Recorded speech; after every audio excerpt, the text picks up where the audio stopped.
البارح خويا الصغير تحداني وقال لي مستحيل ديري لنا برجر كيما اللي راه يتباع برا، وانا عندي حبسي وتعرفوني نموت على واحد يتحداني. درت له ابن خبز يجي خفيف فريشه خير ملي يتباع برا، بصح نتوما لا غالب تحبوا البراني داباكم معليش نعطيكم الوصفه باش توليو تحبوني. انا نروحوا نحطوا كاس فارينه مع غرفه كبيره سكر مع غرفه كبيره تاع خميره الخبز مع بيضه وزوج مغارف كبار تاع زيت، ونزيدوا لهم كاس حليب دافي نخلطوهم مع بعض نغطيوهم ونخليهم يخمروا 10 دقائق. من بعد نروحوا نزيدوا المرحله الثانيه ولا هنا تخدموا بيديكم عادي ماشي لازم خلاص البيتخا ما كلا يديروا لي السبانه ما كانتش كاينه العين هذا ما كان. فاتت 10 دقائق زدت كاس فارينه ودرت له غرفه صغيره تاع خميره الكاطو ودرت له غرفه صغيره تاع ملح وبديت خلط بشويه. الكاس الثالث نبدا نزيد فيه بشويه بشويه حتى نتحصلوا على عجينه لازم طريه، وقد ما تكون طريه راح تجيكم مليحه. وفي الاخر زدت لها غرفه كبيره تاع الزبده وهذا ما كان.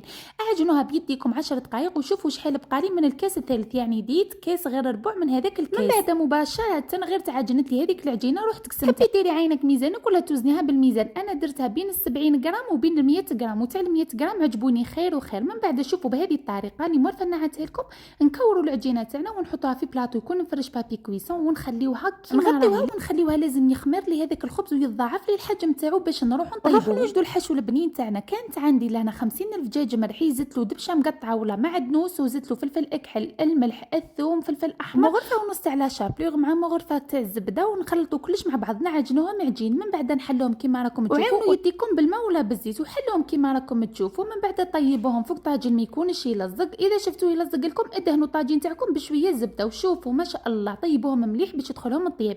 ولا هنا بعد ما خمر لي هذاك الخبز جبت بيضه زدت له شويه حليب ومن بعد خلطتهم مع بعض ورحت دهنت الوجه من الفوق، درت شويه سينوج ودخلته يطيب على اعلى درجه. وشوفوا الله يبارك فاش جا يجي خفيف فريشه. وما تنساوش ثاني تشعلوا له شويه من الفوق باش يجيكم هذا اللون اللي راكم تشوفوا فيه. وشوفوا ما شاء الله كيفاش يجي خفيف ريشه، وراني متاكده لو كان تجربوه مو حل ما يعجبكمش.